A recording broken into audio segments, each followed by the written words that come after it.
هارون الرشید بادشاہ پخکار وته دی خکار وکړه او هغه بیا عمله ور سره وا خکار پوخ کو خړو یې لګیا یو کارغر راغی او د هارون الرشید د مخې نه روټه وتښتول. هارون الرشید په اس باندې سور شو او وزیرانو ته وی چې والله کدا کارغه پرېږدم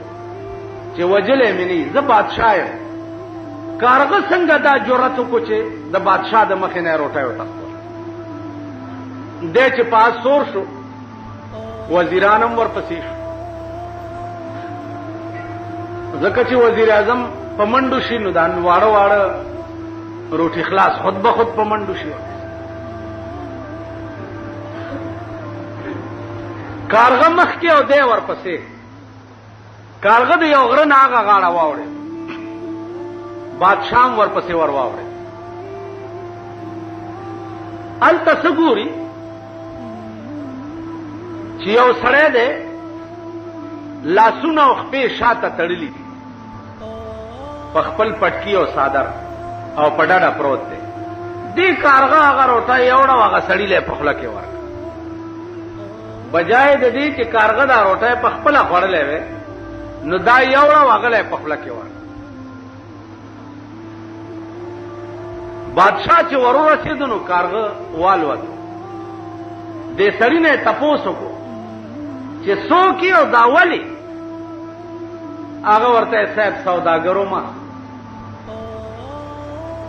په دې لاره تلمه غلو ونیومه ویشو کول او په دې خپل صادر او پټکي راته خپې او لاسونه کلک کلک وتړل. مال رانه یوړو زه دلته داسې پرې اوس څوک په دې لاره راځیم نه چې ما پرانی. څومره موده وشوه؟ وې 3 میاشتې وشوه. بادشاه ورته وی چې 3 میاشتې وشوه او ته دلته تړلی پروت یې نو خورېس کې څنګه؟ هغه ورته ویل بادشاه په خدای قسم چې هغه غلو وتړلم او رانه لاړ.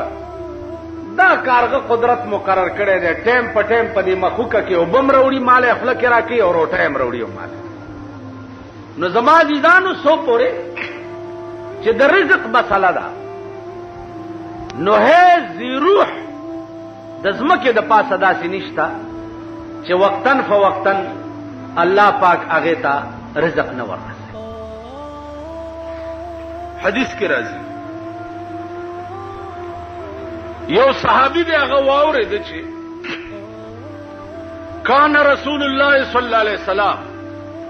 یحب الضباء. پیغمبر علیہ السلام کدو ډیر خوښو کدو سره به ډیره مینه کوله. صحابي وی په خدای مې دې قسمی چې تر څو ژوندیم چاړو بل شی ونه خورم. پیغمبر راوغوښتو چې الکه تا څه عمل دی الله بنده؟ وی والله که مې نور څه عمل نشته خاص صاحب خدا مې واورېدې چې ستا کدو ډیر خوښ دی. ما وی چې والله کبل شی وخورم سوا د هغه شي نه چې زما د محبوب خوښ. مودې وشوې کدونه بغیر بل شی نه خورم. حضور علیه السلام ورته وفرمایل چې ما تړه کې بشارت وشو چې دته د جنت زیری ورکړي. تاسو خیال را بل یو صحابي راځي رسول الله صلی الله علیه وسلم ته فرمایي چې یا رسول الله یو شی راته داسې وښایه چې په هغې پوره عمل وکړم پوره ټول کارونه خو مانه کېدل ګران دي او یو شی راته ده. حضور علیه السلام ورته وفرمایل چې 15 وخته مونځ په خپل وخت کوه بس ته به جنت ته لاړ شي. هغه چې واپس شو ویل چې والله لا ازید علی هذا ولا انقص. په خدای مې دې قسمی چې په دې پنځو منځونو کې نه په زیات کم او نه ته کم زیات معنا نه والله که نفلونه مکم دغه پنځه منځونه دي دا به ټیک کوم او نه به تی والله که څه کم چې سړی روان شو صحابه ته وویل رسول الله صلی الله علیه وسلم وی دا سړی په دې خپل ایمان کې دومره رښتینی دی دی به ګورې ټکی نفل بم نه کوي که نه جي نو که چې چا دا شوق وي چې ما په ژوند جنتي سړی ولیدی نو د سړي ته وګورئ حد دی د عشق حد دی عزیزانو حدیث کې راځي صحابه ناست دي پیغمبر تقریر کوي یو باندې سړی هغه ته اعرابي وایي عربی کې اعرابي ورته وایي باندې ته مجلس کې را پاسېدو په جماعت کې امتیاز راو بس داسې مجلس کې لکه تاسو ناست دي داسې پاسېدو لنګ اوچت کو په جماعت کې امتیاز صحابه ورته په غصه شو چې تاسو کې چا ورته په تورم ګوتې ووالي لکه دا سره ووهي دغه په جماعت کې د پیغمبر مجلس کې امتیاز راو پیغمبر ویل نه خبردار چې څه ورته ونه وایي پیغمبر فرمایل خبردار چې څه ورته ونه وایي پرېږدي چې متیازي وکړي منځ کې بندم نه کوي چې پوره متیازې تش شي متیازې وکړې بیا راغی کېناست علما لیکي چې دا سړی خو یا ناپوهه و باندې چې هغه ته دا پته نه وه چې جومات کې متیازې کول منع دي نو د دې وجې وکړي محققین وایي چې نه خبره دا نه وه خبره دا وه چې سړی مجلس کې د پیغمبر ناست دی متیازې ورغلي ډېرې ټینګې اړکې خیال وکړو چې که بهر متیازو ته ځما نو د پیغمبر بیان رانه فوت کیږي او که نه ځم هلته متیازې ټینګې راغلي دي راشه دا د جومات بې ادبي وکړه متیازې دلته وکړه خو چې د پیغمبر بیان درنه قضا نشي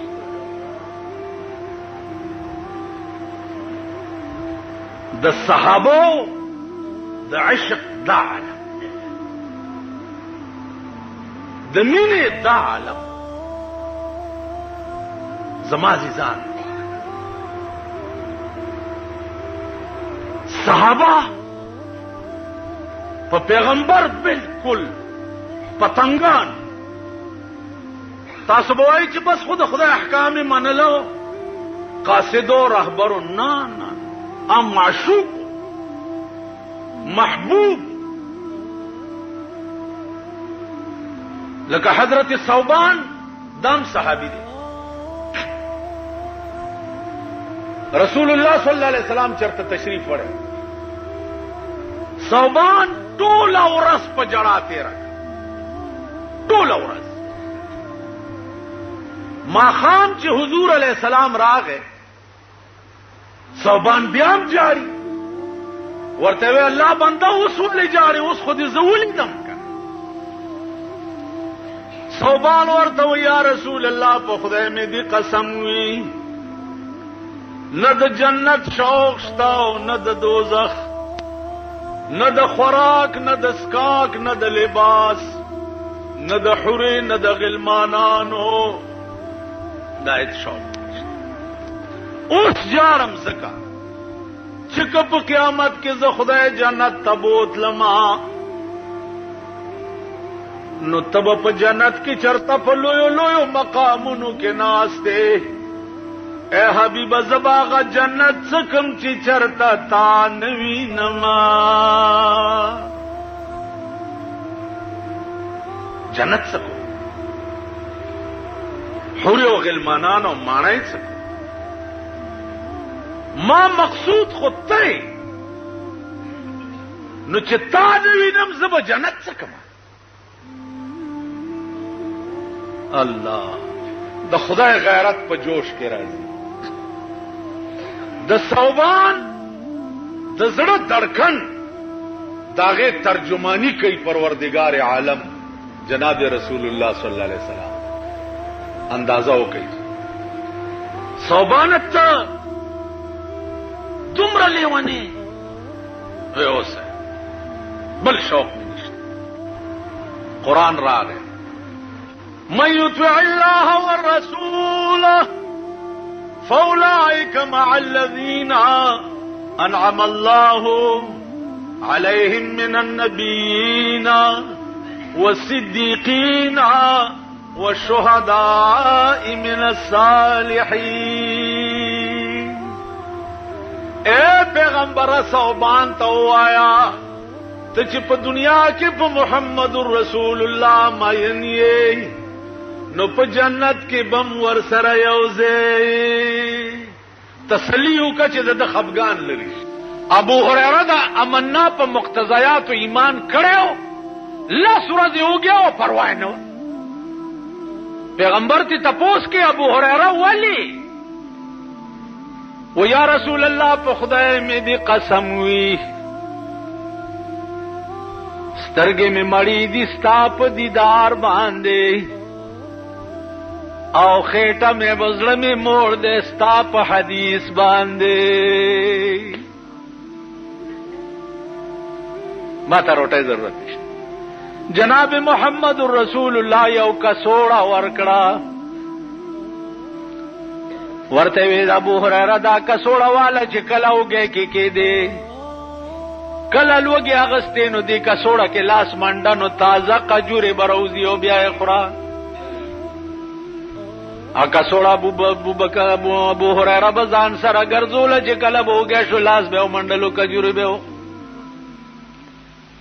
د جناب رسول الله په ژوند کې کڅوړه ور سره وا د ابو بکر په ژوند کې کڅوړه ور سره وا د حضرت عمر په خلافت کې کڅوړه ور سره وا د حضرت عثمان په خلافت کې کڅوړه ور سره وا. په کوم ورځ چې حضرت عثمان شهید شونو ډیره لګوله و په مدینه منوره کې پاغه لګوله کې د ابو هريره نه کڅوړه ورکش چورکا شو نو پاس په یو ډب کا باندې ناشته او جاړي لګیا دے دا شعر وای سوئی وای للناس هم ولي اليوم هماني للناس هم ولي اليوم هماني فقد الجراب وقتل الشيخ عثماني. نن خود خلق یو غم دے او زما دو غم دی و خلق را ټول شي نن زما دو غمونو کې مبتلا ما. یو می هغه غم دی چې حضرت عثمان شهید دی او دوی می هغه غم دی چې زما د محبوب د لاسه کڅوړه رانه ورکه شوه. چا چې په خدای اعتماد اوړه او جمع بلاس منډه او تازه قجوري راوباس اوړه کم قوم چې په خدای اعتمادي کوم کمران کی چې اسلام وی دا غنه بغلاو شي. عمر فاروق رضی الله تعالی عنہ مدین ته یو گورنر واسطو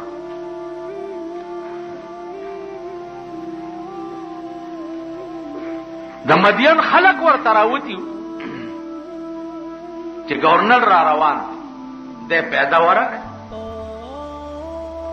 خلق ویلا گورنر اس بسواری بھی و خان بھی وغیرہ اتیان بھی دیورا ہے سوک دے. حضرت سلمان رضی اللہ تعالی عنہ دا گورنر تے خضر آزاد شاہی کور تا منتقل شو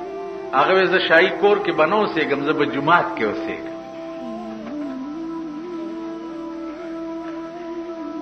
د یمن خلکو ویلې چې ځان دې په جمعات کې منځونه کې او مونږ به د شپې ډاکې کوم. دا خو خکارو د شپې جمعات کې پروت ته او ټول شپه یمن کې غلی شي. سار له چې ګوري خلقو وې صاحب بیګا خټول شپغلی شي ته نو گورنر راغی ول خاوې له داس یو سپه ولا اسپی ته आवाज وکړ چې دې خراشه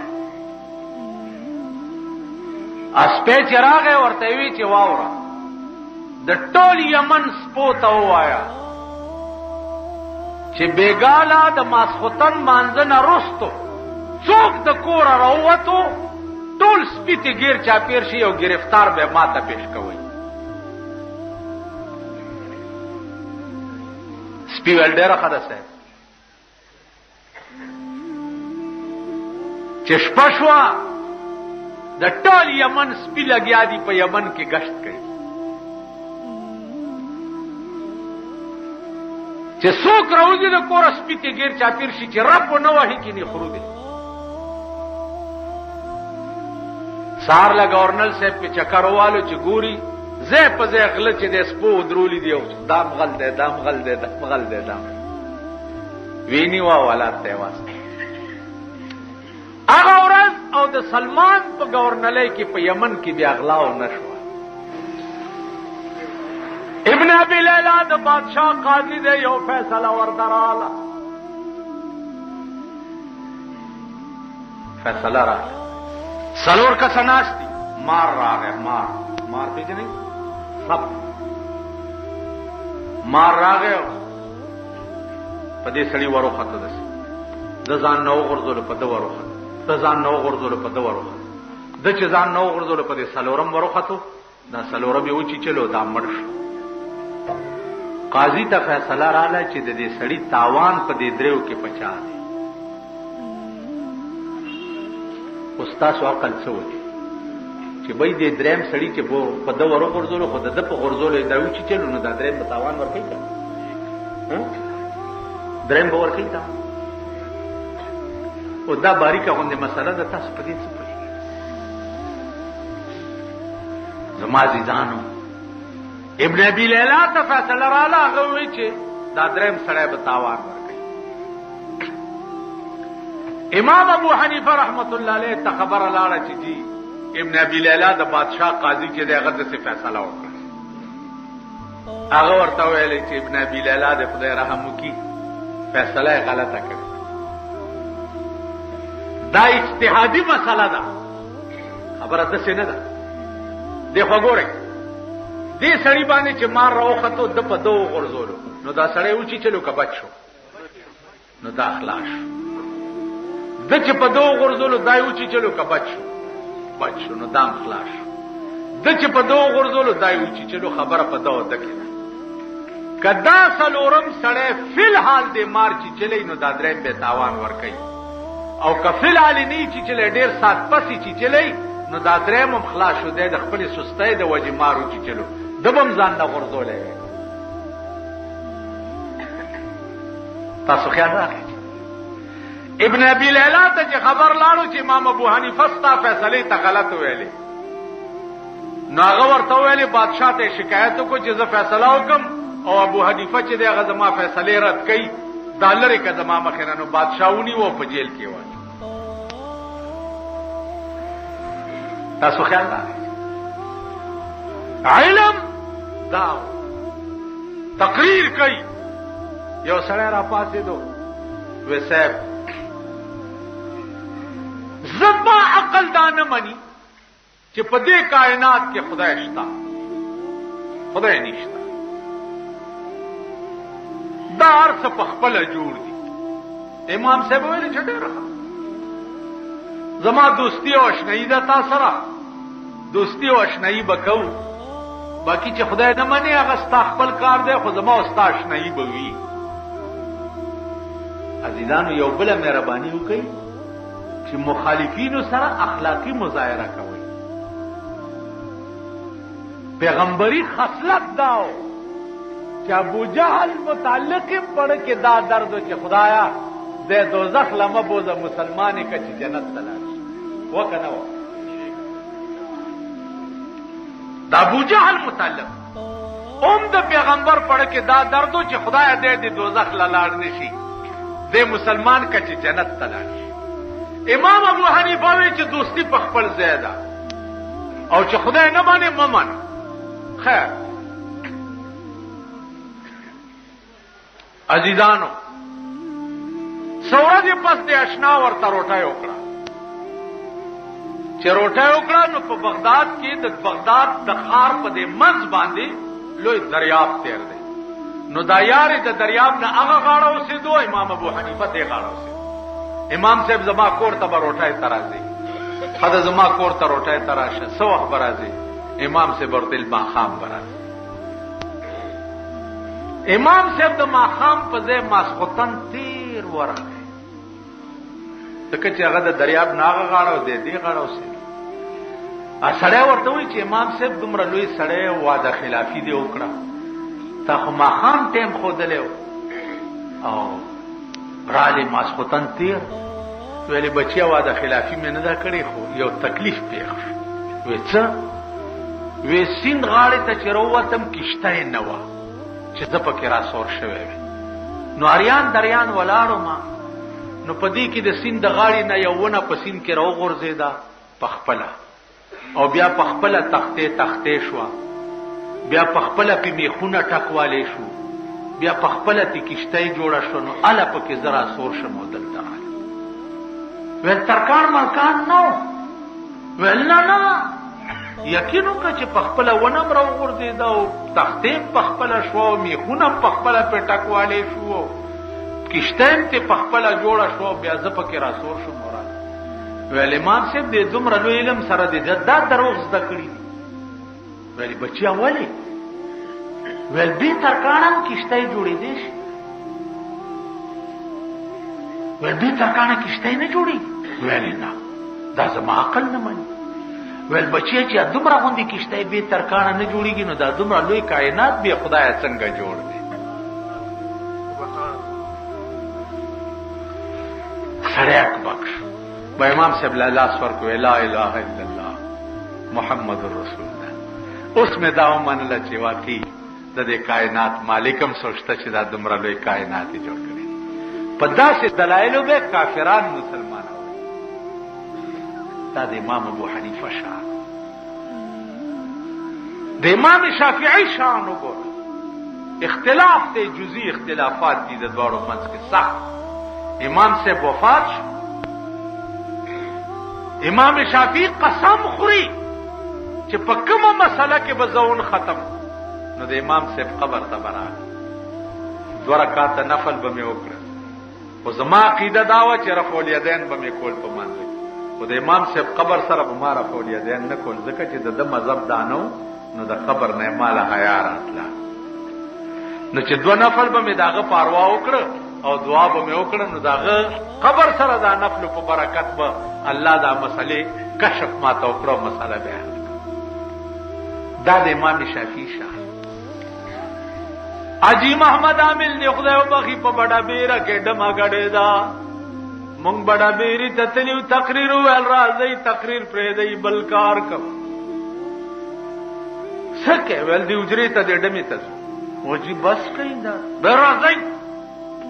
د مخ کې مونږ ورپسې اجرې ته نه وته غیر چاپیر دنیا ناستا دا دمه لګیا دا غډيږي دوپړې مارو خېټي پوری دوپړې تړلې او باجی او لګیا دې بلنګا او دړنګا جوړه دا دا تاسو باندې خوشاټر ورته نه اجي محمد عامل ورغه دمه دلاس نونی او بچیا لک صبر وکړي او غزل وما لا سونه دا سګړ جو د وجره خلکو لک سات بزما دا غزل واورین بیا دې ډمه اورې دل اگر تراغلم چنن خو لنډه غوندې وخت خدای درکړې دی چې دغه وختم دې ډمه ته تیر ګنو لوی وخت به د خدای په مخ کې بیا څه جواب کوي دا ویلو او په جړا چې دې په جړا شو ټوله اجره په جړا ورته واوري بچو کده خدای بندگان یې نو جمعه تراشي او کده شیطان بندگان یې نو دې ډمیتا چې دا زمونږ بچي او زمونږ لور د دې تناست صحیح نه په خدای قسم در تخرم چې 2 منټه تیرې د ټول جمعات ډک شو جرا خوشې پاتې شو خلک ټول جمعات ته راغلي بلا واه امام فخر الدین رازی رحمت الله علیه ډېر لوی مفسر دی د قرآن هغه تقریر کولو او په تقریر کې ورته یو سړی را پاسېد ورته صاحب خبره واوره د جنت باس کئ زما خپل کور دومره خسته دی چې په سلو جنتو نه ورکو د حورو باس کئ زما خپل خزه داسې ده چې په لکو حورو نه ورکو نه جنت پکار دی او نه حوري پکار دی او نو غلمانان پکار دی یو ټکی غواړم کدی په وس کې وي خورا سره وعده وکا او کدی په وس کې نه نو په آرام کې نه جنتونو د پاره ز ایمان نه راوړم وې څه خبره وې په خدای مینم که خدای را ته ځان خی خو مسلمانېږم کینی والله کې مسلمان شي اس امام فخر الدین رازی کے سوچ کئی چی ہے بار الہ دا شیخ زما په وس کې نه دی چې زه استاد وایم چې د تزان وخایم نو امام فخر الدین رازی فرمایي چې ما ته پزړه کې القا وشو القا را ته وشو چې وایا ورتا چې ته مسلمان شې نو خدای به تا ته ځان خی امام فخر الدین رازی ورته وی چې ما ورته وی چې بس ته مسلمان شې خدای به درته ځان خی هغه ورته لیکلی راکا منبر د پاسه د امام فخر الدین رازی نه لیکلی واغست چې لیکلی واغست چې شپراله دا سړی مړ شو امام فخر الدین رازی فرمایي چې خدایا ما ته خو تا په زړه کې القا کړې وه او ما لیکلی ورکه او ستا ورته ځانو نه ښوده زه خو دې سړي ته بې وعدې شو ټوله شپه یې په جړا تېره کړه د سهار کې وله خوب ورغې څه ګوري چې یو ښایسته باغ دی او تخت پکې پروت دی او دا سړی پې ناست دی وایي چې ما ولیدو نو زه سترګې مې ټیټې کړي چې دا خو مغه سړی دی چې ما ورسره واده کړی و وی راته وی چې یا شیخ تعال لا تخف راځه یریږه ما وی ما ورته ویل چې شرمنده یم درته او واده پوره نه شوه وی راته وی امام فخر الدین زما دې د خدای په ذات قسمی چې د کم شي وعده دې را سره کړې وه په مغه شي خدای خوشحال کړه نظام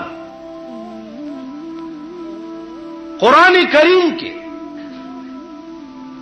د حیا لویه مسله دا ده چې یو سړی راغی رسول الله صلی الله علیه وسلم و یا رسول الله یو ډېره عظیمه ګناه مې کړې ده اوس توبه وباسم معاف بشم څومره ګناه دې کړې وی جی ډېره لویه ده وی د دې ځمکې عمره ده وی جی دین هم لویه ده د اسمانونو عمره ده وی دین هم لویه ده وی د خدای د رحمت عمره ده وی نه د هغې په مخ کې بیا هېڅ شی نه ده وی خبره کوه وی زما 10 زامنو او 11 مې لوڼه وي وګرځېدمه زامنو له چا لور نه راکوله ډېر تلاش مې وکړه خو چا لور نه راکوله نو د ډېرې غصې نه رالمه او 10 زامنو ته مې خپلې 10 لوڼه په نکاح کړې یعنی خور مې رور ته په نکاح کړه یوه لور مې چې پاتې شوه نو ښځه مې بوډۍ وه مې ځان ته په نکاح کړه دا ګناه مې کړې ده اوس معافي غواړم توبه وباسم رسول الله صلی الله علیه وسلم سوچ کې شو فوراً دا آیات راغی قل یا عبادی الذین اسرفوا علی انفسهم قل يا عبادي الذين اسرفوا على انفسهم لا تقنطوا من رحمة الله ان الله يغفر الذنوب جميعا انه هو الغفور الرحیم. اے پیغمبرہ تو آیا دغه سړی ته اسرفوا علی انفسهم چې تاسو په خپل ځان زیاته کړی دی، ظلم دې کړی دی، نو چې دا دومره عظیم زیاته او ظلم تا کړی دی نو لا تقنطوا من رحمت الله، دا الله د رحمت نه منه امید کېږه. دا دومره عظیم زیاته او ظلم چې تا کړی دی نو دا الله د رحمت نه منه امید کېږه. ولی دا الله شان دا دی ان الله یغفر الذنوب جميعا، الله ټول ګناہوں سړی ته معاف کی، زکا انه هو الغفور الرحیم، زکا بخون کې او رحم کوونکی. پیغمبر ورته مبارکی ورکړه او ورته وی چې لونه او زامن دې جدا کا او الله دا دومره عظیمه ګناه هر څه درته معاف کړ. تاسو خیال راځي الله په قران کې دا سبق ورکړي چې دومره عظیم جرم او عظیمه ګناه چا کړی وي او په خپل بدو پیمانه شي نو داغه د لپاره مستقل حکم راشي چې پروا مکوا، زما کار دادے چې تو ہے خطا کے لیے اور ہم ہے عطا کے لیے، تو ہے خطا کے لیے اور ہم ہے عطا کے لیے. تب غلطی کیا او زبر در معافی کو. زما عزیزان قرآن کریم کے بلزے کے راضی انما التوبة على الله للذين يعملون السوء بجهالة ثم يتوبون من قريب. یو سړی په غلطای باندې ګناه وکړه، ګناه چې سړی کوي یقیني په غلطای، هغه وخت کې نادانی بیوقوفی عقل کار نه. یعملون السوء بجهالة پنا پوهه یو ګناه وکړه ثم يتوبون من قريب او بیا توبه وباس نو الله فرمای فاولائک یتوب الله علیه، الله د توبه قبول کړه. د دین او چت بل قانون دی. رسول الله صلی الله علیه وسلم فرمایي چې دا ګناه چې ما کړی و آیا دا داغ برابر دی وی د ګناو ک بالکل بصفاش. پیغمبرو یا طائب من الذنب کما لا ذنب له، توبه استون کې د ګنا نه داسې ده چې دا ډو چری کړي نه. بل حدیث کې راځي چې توبه استون کې د ګنا نه داسې شي کيوم ولدته امه، لکه نن چې د مور پیدا شي. تاسو خیال را عرض میں داو د مسلم شریف یو روایت چې قیامت کې با یو جهنمی الله معاف کی او جهنم نه به بار رو بس په دې غاړه به پروتي چې په غاړه پروتي نو د جهنم کې دا التجا کړی چې یا الله دی اور نه مې وباسنو نور څه نه غواړم. دا الله دې رحمت ته وګوره، داغه دې شان ته وګوره، داغه دې کریمانه خصلت ته وګوره. یا الله دې جهنم نه مې وباسنو نور څه به نه غواړم. وی بیا بم ګوره څه وې و یا الله بیا څه نه وې چې اور نه وباسي د جهنم په غاړه چې ډېر سات تیر شي دا خلق په تیریږي را تیریږي وای دا جهنمی دی. د بیا خدای ته وای چې یا الله دې جهنم غاړه نه مې لګلري کا دا خلق تومت راکې چې دا دوزخی دی. ملائکو ته ویلره یو صحیح لګ چې لري یو سی سات پس چوغوري د جنت دروازه به ورته ښکارش. د بیا خدای ته وای چې یا الله کدی دروازې سره د کینو لما نو بیا نور څه نه وای. الله ورته وی زیا دروازې سره کینو چې دروازې سره کینې چې بیا څه وخت تیر شي بیا به دی وای چې یا الله کدی دروازه کې لګ دننه کیناستم نو بیا بغاګ نه کوم. الله وی زید دنه کینو ته خو انسان ته وایا داسې انسان دروازه کې کینو خو چې ډېر سات تیر شي بیا به وای چې یا الله کله دنه لار شم نو ستا رحمت کې به څه کمی راشي نو الله به په دغه وخت کې ورسره څه خاص انداز باندې وای چې الله بنده ارزلې وې چې دا وشي بیا به څه نه ویم دا وشي بیا به څه نه ویم ذا ان رحمتي سبقت على غضبي زما رحمت چې ده زما په غضب غالب ده زدن لارشا او تا ته ما دومره ایریا ساتلې ده چې سل کاله په جنت کې په اسور ګرځي او د خپل ملک حدود بنشي جوړ تاسو خیال راغ عزیزانو عرض میں داو چې د الله دا کریمانه خاصیت چې ده دا چا خودلې ده دا هغه علم خودلې ده چاته چې قران وای چاته چې ګویا کې حدیث په عربو کې یو دمګر یو چې هغه به خلق باندې دمونه اچو لیونی به دمون تعویذونه به خلق تکول د رسول الله صلی الله علیه وسلم متعلق دا مشهور و چې نعوذ بالله دام لیونه ده دغه دمګری وی چې یا الله دا سړی په ما پیخ کې ما سره د لیوانو ډیره زوره اجازه ده نو دا سړی په ما پیخ کې چې زه دم کوم او د جوړ شي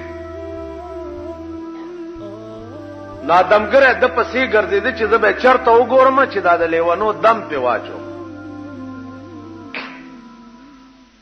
د خدای شانو اتفاقی اورځ رسول الله صلی الله علیه وسلم په مخ ورغه چې په مخ ورغه نو دمګره ورته وای چې بچیا ما ستا متعلق اوریدلې دي چې دا لیوانه ده نو تراشه د دمومه چې ته جوړ شي رسول الله صلی الله علیه وسلم ورته فرمایل چې الحمدلله نحمده ونستعينه ونستغفره ونؤمن به ونتوكل عليه ونعوذ بالله من شرور أنفسنا ومن سيئات أعمالنا من يهده الله فلا مضل له ومن يضلله فلا هادي له ادمګره ورته چې ها ته بیا وای رسول الله صلی الله علیه وسلم دا الفاظ ورته بیا وای چې بیا وای ادمګری عمره وخت کې وای چې لا اله الا الله محمد رسول الله ما دې په خدای قسمی ما دنیا لیدلې ده دنیا او د دنیا لیونی ما دم کړی دي ما د لیونی د خلینو داسې کلمات نه دی اوریدلی دا کلمات یا د خدای کې دی شي او یا د خدای د پیغمبر کې دا غرنګو چې بلال پر جناب محمد رسول الله څو وخت کې ماین شو د چې د چا غلامو هغه وتړل وې تړلو لاسونه خپې او قبله ته شاکړه او نور خاطه ته ولا مخ ول دې خو مخ کوي دې بیا مونږ کوي داسې مخ نو پاغا تړلی ځان به ځان زور کو او رخ به داسې واړولو او نیت به او تړلل به خدای ته پويږي چې نور څه نشم خپو کې ولا پړی واچولو د مکی په دا ګرمو شګو راخ کو چې دملا غوخي په شګو پورې پاتې ول توبه او باسي د محمد عربي نه هغه بلار شنه می توبه ده لیکن د محمد رسول الله نه می دي توبه نه خزل غالبا ماریا قبطیه نامه په پیغمبر مې نشوي داو مېړه راونی و چې توبه او باسه غیر په خدای قسم کا توبه او باسه نیزه راواغسته او په نیزو یې په دې شرمګاه کې وواله. ټولې کلمې ولا زیره زره کړې په نیزو باندې، همداغې نه مړم شوه. په زنکدن کې هم چغې والې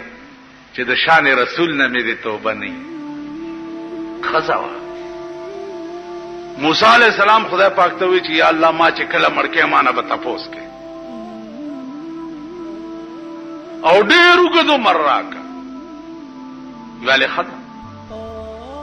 د اس په ملا لاس کې ده چې ستا د لاس لاندې څومره ویښته راله نو د ویښته په سر به 1 کال عمر درکړو. عزیزونو د اس ملا به تاسو لیدلي که ني؟ اوس چې بار لاړ شئ چېرته وګورئ د لاس لاندې لکونه ویښته راځي، لکونه ویښته. نو الله ته وفرمایل موسی علیہ السلام چې یا الله که دام خلاص شي بیا بیا به دې مړ کوم. لکونه کاله چې تیر شي بیا به مې مړ کې. او زما قانون دا دی موسی چې کل من علیها فان ويبقى وجه ربك ذو الجلال والاکرام. کل من علیها فان. اے پیغمبر دا سچ ته ګوره دا به فنا شي. ويبقى وجه ربك ذو الجلال والاکرام. دا سي وخت براشي چې صرف ستا د پروردگار ذات به باقی وي، نور بار څه فنا شي. امام مسلم رحمت الله علیه یو ډېر لوی روایت نقل کړی دی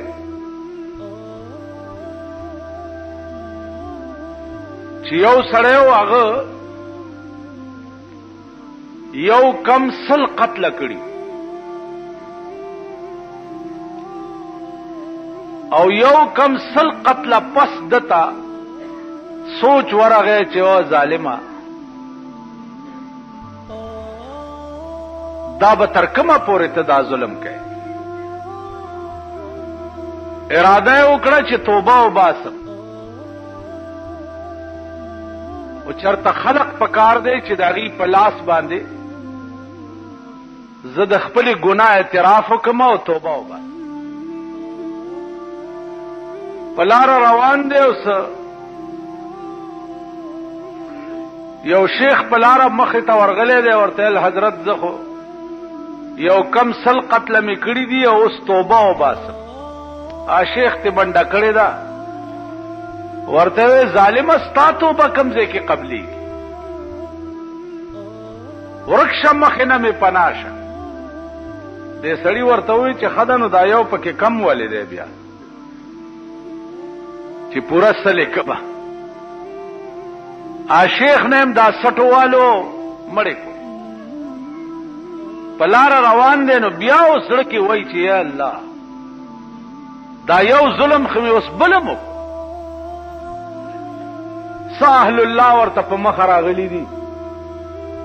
نیکان او بزرگان اغي ته اسلام علیک والیک کړه دی دا خبره ورته کړی ده چې حضرت ما 100 قتل کړي یو مې اوسو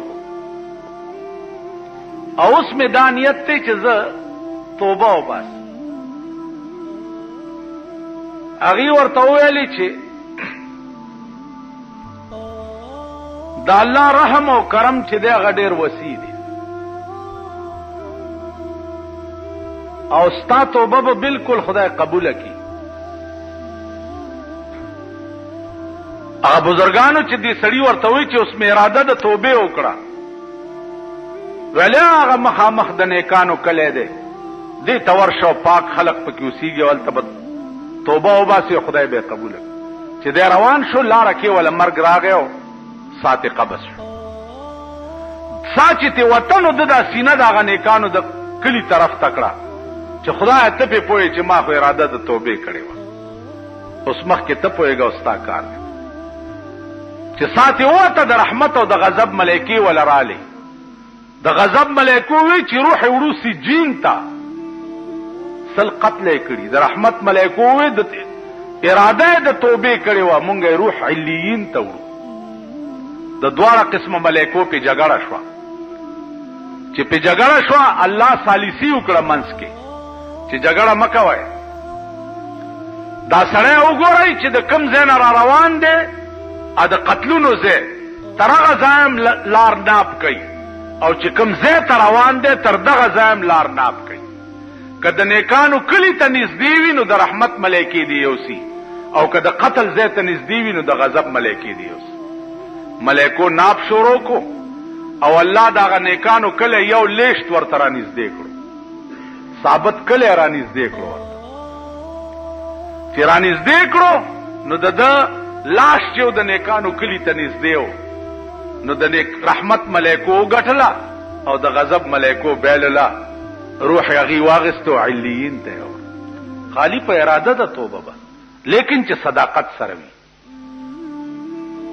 پر اشتیا سره وي. حدیث کې راځي یو سړی و چې مړ کېده نو زامنو ته یې وصیت وکړو چې ما وسوځوئ او ایره مې په هوا کې باج کوي، په قبر کې مې چخاخ نه کوي. زامنو ورته ولې؟ ویل بچو ما خدای له څه کړي نه دي نو چې قبر کې ورپېښ شمه نو ورته خیم به څه چې ځان په خلاص کم، د دې وجې نه چې اډو خدای ته پیش نشم. چې مړ شو زامنو یې وسوځولو او ایره په هوا کې باج کړه نو خدای خو په دې قادر دی، بلا قادرین علی ان نسوی بنانا. کم ذات چې ابتدا کې ته د اوبو نه جوړ کړې هغه ذات تابیا جوړولی نشي. جوړې که او ځان ته یې پیش که چې دا وصیت دې ولې کړی و د سوځولو؟ ویل خدایه څه مې لیدنه چې درته یې پیش کم او ځان خلاص کم. الله ورته ویل زه چې ته مانه دومره یېرېدې ما وبخلې.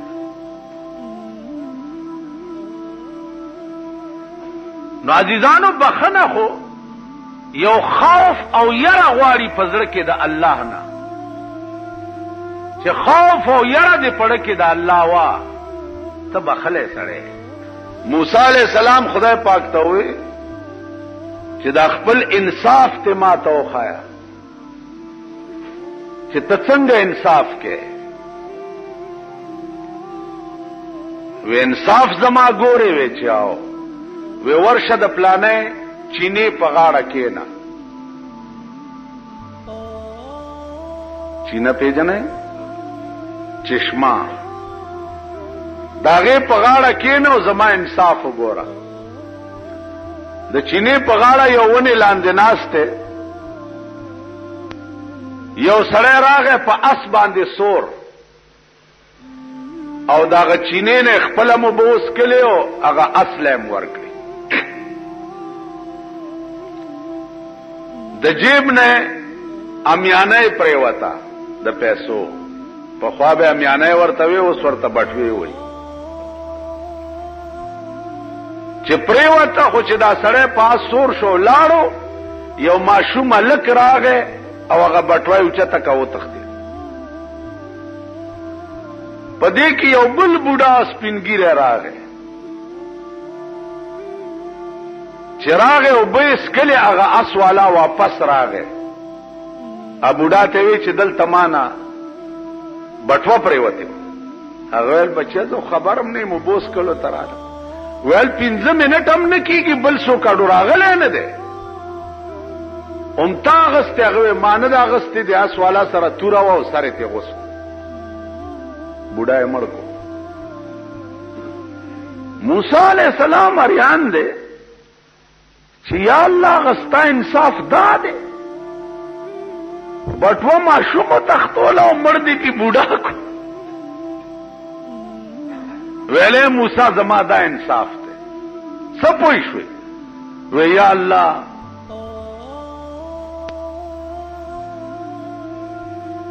نه پوهېږم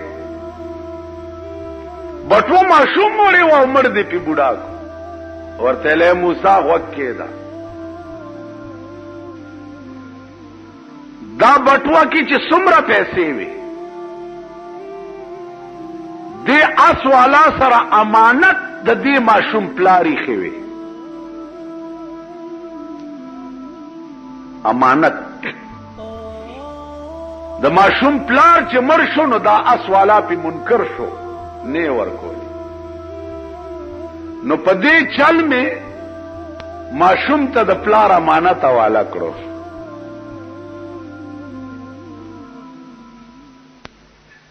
وی یا الله دا خو ټیک ده خو دا بوډا دې ته ولې مړ کړو؟ وی دې بوډا د دې اس والا پلار وجلو خو دې اس والا ته پته نه وه. نو په دې چل می د اس والا د پلار بدل دغه بوډا نه واغست. دا زما انصاف دی. ذکریا علیہ الصلوۃ والسلام قوم ورپسې و د مخ کې و د یو ونې نه پناه وغوښته. دا ونې دا ډک چې دا تنه چې دا ورته شق شوه او د دننه ننستو ونه بیا پکې وره. هغه قوم چې و هغې په دې ونه اره کېښوه او ذکریا علیہ السلام ته په دې ونه کې دننه خدای پاک وی چې غږ به نه کړي. دی به اره کوي تا په منځ به دې دوه کوي او غږ به نه کړي. که دې غږ وکړو نو غږ یې نه کړو. ابراهیم علیہ السلام په اور کې نمرود واچولو او دومره لوی اورو چې په 6 میاشتو کې جوړ شوی و. یعنی هغه انګار چې و هغه په 6 میاشتې کې تیار شوی و. دومره لوی اورو او چې دی ور واچولو جبرائیل ورته راغی ورته وی غږ به نه کوي. که دی وای یا اوف یا تف آواز دی وکړو نو اوس نامه ختم شو. غږ به نه کوي. دا به تاسو له ناصر خان اسلامی کیسټ هاوس بیرون کچهری گیټ اشرف روډ سرای فقیر خان پیښور ښار کې د ناصر خان سرار سات ملاویږي. سردار کونین جناب محمد رسول الله ته یو خزر اعلی چې یا رسول الله ما زنا کړی دا ما باندې شریعت جاری کا چې آخرت لا پاک لاړ شما. سردار کونین ورته وی چې بیبي ستا په خېټه کې چې کوم ماشوم دی چې دا پیدا شي بیا راشه لاړه. 10 میاشتې تیرې شوې بچی پیدا شو په غېږ کې راغستی دی. یا رسول الله ماشوم پیدا شو په ما حد جاری کا چې خبر آخرت ته پاتې نشي. سردار کونین ورته وی چې بچو داسې وکړه چې لاړه شه د دې ماشوم 2 کاله د پیو میاد دی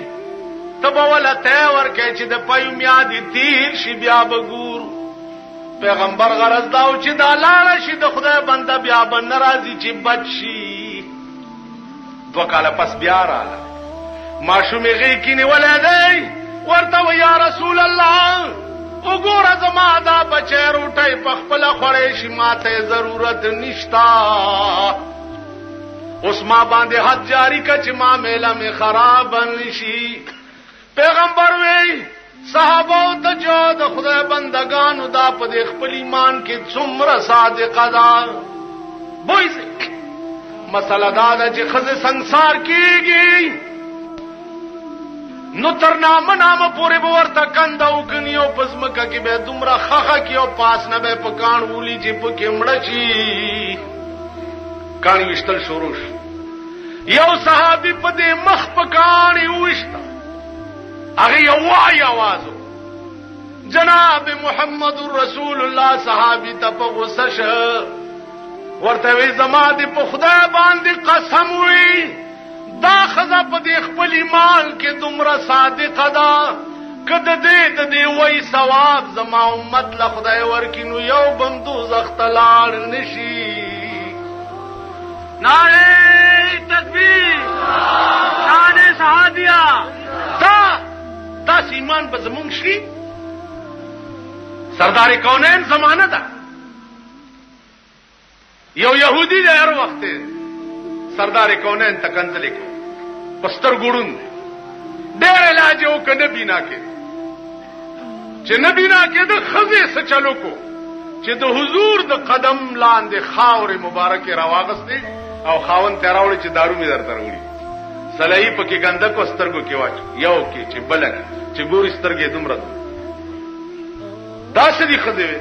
وې دا هغه چا د خپو خاورې دي چې چاله تشپا ورځ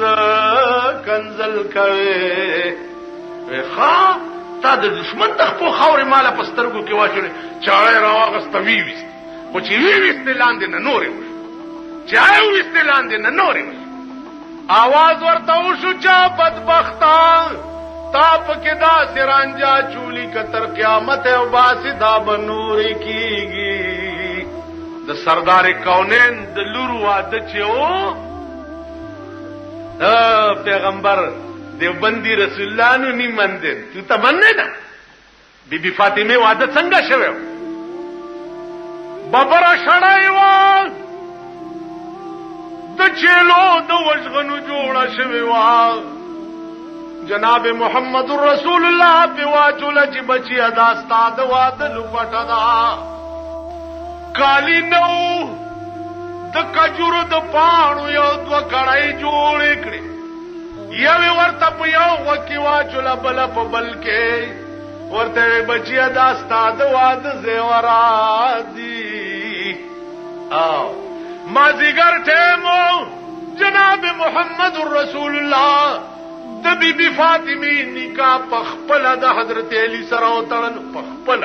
سنت طریقه دا چې پلار با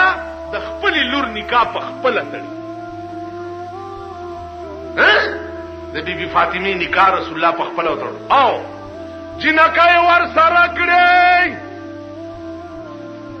او ورته وی چې فاطمه د حضرت علی کور ته بوزي ما حضرت علی ته په عقد نکاح کې ورکړه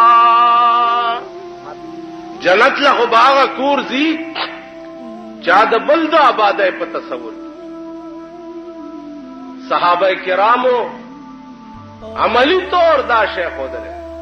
عملی طور چې جنت باغ څوک غټي چې د خپل خلینو نوړایو باسي او بل له خپل خلینو باسي داسلا چاکي عزیزانو په یو جهاد کې نه کس داسې په قطار وهلي پراته دي نه کس او براوړی او بای چراوړی اړم بیله چې او ورکړی هغه زما خیر دی دا ما سره چې دی دلای و چاغله وروړي هغه دې بل لا ورک چا بل لا وروړي هغه دې بل لا ورک چې بل لا وروړي دې بل چې نه هم ته سړی رسیدو دا رستو ټول مرشي به وکړو یو سړی سره چې په ځن کدن کې د بل خیال نه هغه سړی به ایمان څنګه تیري جنت خود دغه خلقو ځای و زما استا جنت سره څنګه بہتر مسلمان کم یو دے پیغمبر فرمائل المسلم من سلم المسلمون من لسانه و یده مسلمان هغه سړی دی چې داغه د لاس نه او د جبې نه بل مسلمان ته ضرر نه رسي چې د چا د جبې او د لاس نه بل چا ته ضرر رسي پیغمبر فرمایي چې دا سړی مسلمان عزیزانو اندازې ولګوای د خپل لاسونو او اندازې ولګوای د خپل جبو چې زمون جبې لړمان زمون لاسونه خماران